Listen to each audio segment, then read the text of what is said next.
Olá a todos e sejam bem-vindos ao meu canal no YouTube, Palavra Viva de Esperança. Hoje vamos mergulhar sobre a mão invisível de Deus. 1 Samuel 9 de janeiro de 24. Se está é sua primeira vez aqui, não se esqueça de se inscrever e clicar no sininho para não perder nenhum dos nossos próximos vídeos. E se você já é assinante, obrigado pela fidelidade. Sem mais delongas, vamos direto ao assunto de hoje. A mão invisível de Deus. 1 Samuel 9 de janeiro de 24. Introdução. No capítulo 8 de 1 Samuel vimos um momento histórico em Israel, onde o povo exigia não mais ser governado por juízes, mas sim ter um rei, para passar para um sistema monárquico. Este pedido não desagradou apenas a Samuel, que o considerou errado, mas também desagradou a Deus, que o condenou. Na verdade, eles rejeitaram Deus como rei. Eles cobiçavam o que outras nações tinham em termos de glória humana e queriam imitá-las. Eles estavam mais uma vez abandonando a adoração ao Senhor e se voltando para falsos deuses. Caindo na idolatria, Deus estava disposto a dar-lhes o que eles queriam. Fazia parte do plano dele e ele os alertou sobre o sofrimento que viria com o estabelecimento de um rei. Mas eles não ouviram Samuel, então mandou cada um deles para casa, esperando para ver quem Deus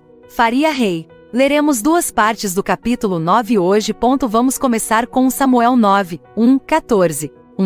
Impulsionado por uma combinação de circunstâncias, 9 de janeiro de 14, aos olhos humanos, Saulo é o candidato ideal. Filho de um homem poderoso e importante, homem de elite, jovem em Segom 1910, literalmente em hebraico, de escolha belo ou literalmente bom, como a avaliação de Deus sobre sua criação em Gênesis 1, mais do que todos os israelitas alto. Elevando-se sobre todos eles por uma cabeça, ele naturalmente causou uma boa impressão nas pessoas e era um candidato perfeito para chefe do exército. Um dia, quando os burros de Quish, seu pai, se perderam, ele foi enviado para procurá-los com seu servo. Percorrem um grande território, atravessando diversas regiões, sem reencontrá-los. Uma caminhada de cerca de 3 dias. Dependendo do que aprendermos mais tarde, não sei quais eram as chances de encontrá-los, mas é claro que se Quish os enviou foi porque achou que era viável, mas não foi o dia de sorte deles. Quando chegaram a uma cidade no território de Zof, Saulo concluiu que era melhor voltar, caso seu pai ficasse preocupado. Seu servo lhe informa que justamente nesta cidade vive um importante homem de Deus que pode revelar com precisão o futuro, um vidente. Ele certamente será capaz de guiá-los no caminho certo. Na verdade, gradualmente percebemos na história que eles estavam em Ramá, a cidade de Samuel. 1 Samuel 1.1, Ramataim Zofim igual Rama de Zó, mas de acordo com as convenções da época, Saul sabia que era apropriado oferecer um presente a um profeta ou sacerdote em troca de seus serviços. Saulo fica perplexo porque não tem nada a oferecer, mas o servo percebe que tem exatamente uma quantia adequada em mãos, o que alegra Saul. Então eles vão em direção à cidade. Tudo parece estar no lugar para que nada impeça Saul de encontrar Samuel. Chegando perto da cidade, as jovens que saem para tirar água informam que o homem de Deus está justamente ali, neste exato dia. Ele deverá ir ao alto fora da cidade para abençoar a carne do sacrifício. Ele deve ir para lá imediatamente porque as pessoas estão esperando ele comer. Note que este lugar alto não tem aqui nenhuma conotação negativa. Não é um dos lugares altos dos cultos pagãos condenados por Deus. Saulo e seu servo caminham para entrar na cidade, e é no exato momento em que chegam à entrada que o homem de Deus sai para ir ao alto e os encontra. Descobrimos então na história que é Samuel. Para conhecer Samuel por acaso, foi necessária uma combinação de circunstâncias muito improvável, que não encontram os burros, mesmo depois de muito esforço, que eles se encontram no território de Tsof, e precisamente perto de Rama. Avisar o servo e lembrar que ali morava um homem de Deus, e convencer Saulo a não voltar, mas a ir consultá-lo, que ele tem em mãos uma quantia adequada de dinheiro para o pagamento do homem de Deus. Que cheguem à cidade exatamente no dia em que Samuel esteve lá, que as meninas lhes digam para irem para lá sem demora, e que cheguem à entrada no exato momento em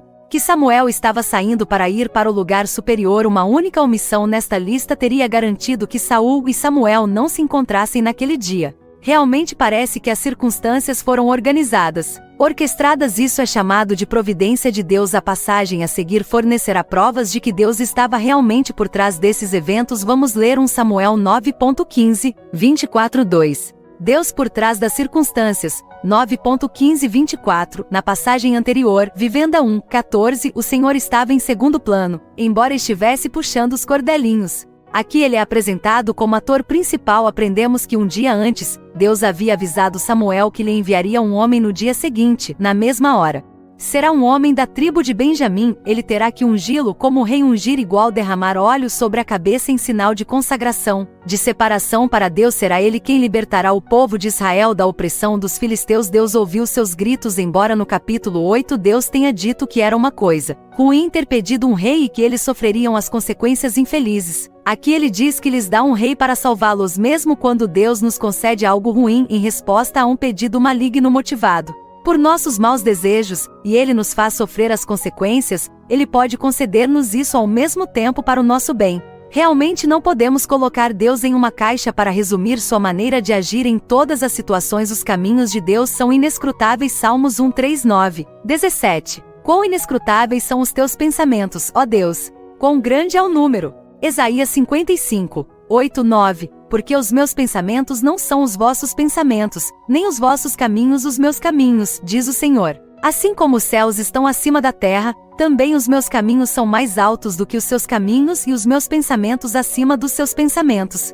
Podemos apenas notar que é de fato como foi revelado em Êxodo 34. 6, 7. O Senhor, um Deus compassivo e misericordioso, lento em irar-se, abundante em benignidade e fidelidade, que preserva a benignidade por 1000 gerações, que perdoa ofensas e pecados, mas que não considera inocentes os culpados, e que pune a culpa dos pais sobre os filhos e sobre os netos até o 3ª e 4ª geração. No dia seguinte, quando Samuel viu Saul, Deus sussurrou-lhe ao ouvido: Este é o homem de quem te falei. Samuel revela a Saul que ele é o vidente que procura. Ele disse a ela para acompanhá-lo ao lugar alto para comer com ele e ele poderá partir na manhã seguinte. De qualquer forma, os burros já foram encontrados. Ele é verdadeiramente clarividente para revelar isso, sem que Saulo sequer lhe pergunte. Ele não é como esses supostos clarividentes de hoje. Uma sabedoria diz: se você ligar para uma vidente e ela perguntar quem está falando, desligue. Samuel então lhe diz que tudo que há de precioso em Israel um dia pertencerá à sua casa. Isso surpreende Saul, porque ele é da tribo de Benjamim, um dos menores e o menor de seus clãs. Mas Deus gosta de eleger alguém que não esperaríamos. Outro Saulo no Novo Testamento. Saulo, mais conhecido como Paulo, também será da tribo de Benjamim. Deus lhe confiará para anunciar a salvação em todo o mundo. Samuel leva Saul e seu servo, leva-os para a sala de jantar e os coloca à mesa principal. Eles devem ter ficado surpresos. Samuel lhe serve o pedaço de carne que ele reservou especialmente quando convidou o povo. Uma taça que mostrava a honra de sua posição. A coxa, ou ombro para um animal, é a mesma palavra em hebraico. A presença de Saulo e seu servo foi acidental, mas mesmo assim foi uma refeição muito bem preparada e planejada para ele e os convidados. Para estes 30 convidados, provavelmente nobres da região e representantes do povo, comer com Saulo à frente simbolizava antecipadamente a sua submissão. Futuro rei certamente precisará do total apoio do seu povo. Saulo, portanto, teve uma amostra do novo status que estava prestes a receber. Samuel o preparou para aceitar o destino que lhe estava reservado. A passagem termina com este marco histórico: então Saul comeu com Samuel naquele dia. Na Bíblia, uma refeição sublinha comunhão. Para estabelecê-la ou mantê-la, muitas reuniões importantes na Bíblia ocorreram em torno de uma refeição. Deus prescreveu na lei que o povo oferecesse sacrifícios de comunhão e que comer em família para demonstrar sua comunhão com Deus. Também, para que houvesse esta comunhão, um animal teve que ser sacrificado. Seu sangue teve que ser derramado no altar para expiar os pecados. Este também é um significado da mesa do Senhor. Nós o tomamos em comunhão uns com os outros e com Cristo podemos aceitá-lo, porque Cristo se ofereceu como sacrifício para expiar nossos pecados. Nosso arrependimento e reconciliação com Deus, seja pela primeira vez ou regularmente nos tempos subsequentes, é como uma refeição com Jesus. Quem se arrepende e concorda em ir até Jesus, Jesus promete que o fará rei. Apocalipse 3:19 e 22. Eu corrijo e corrijo todos que amo. Portanto, seja zeloso e arrependa-se. Eis que estou à porta e bato. Se alguém ouvir a minha voz e abrir a porta, entrarei em sua casa, eu cearei com ele e ele comigo. A quem vencer, farei sentar-se comigo no meu trono, assim como eu venci e me sentei com meu Pai no seu trono. Quem tem ouvidos, ouça o que o Espírito diz às igrejas. E quando Jesus voltar, seremos convidados para a festa de Jesus. Apocalipse 19:09. Bem-aventurados aqueles que são chamados à ceia das bodas do Cordeiro. Estas são as verdadeiras palavras de Deus. Conclusão: uma coisa impressionante no capítulo que estudamos hoje é ver a mão invisível de Deus que impulsiona todos esses eventos. Eventos que envolvem objetos, animais e até humanos, e ao fazer isso, Deus alcança múltiplos objetivos simultaneamente. Só conseguimos identificar um pequeno número dos objetivos que ele almejou neste encontro entre Saul e Samuel. Acredito que ele também queria que esse encontro fosse registrado na Bíblia e usado para ensinar milhões de pessoas ao longo da história, pessoas que Deus viu e conheceu de antemão. Confiemos plenamente em Deus, descansemos na sua infinita sabedoria. Rezemos a Ele, consultemo-lo, sabendo que Ele pode dirigir todas as coisas, grandes e pequenas. Glorifiquemo-lo pelas suas obras. Romanos 11, 33, 36. Ó profundidade das riquezas, sabedoria e conhecimento de Deus! Quão insondáveis são os seus julgamentos e quão incompreensíveis os seus caminhos! Pois quem conheceu a mente do Senhor, ou quem foi seu conselheiro? Quem lhe deu primeiro para que ele recebesse em troca? Tudo é dele, por ele e para ele. A ele seja a glória para todos os tempos. Amém.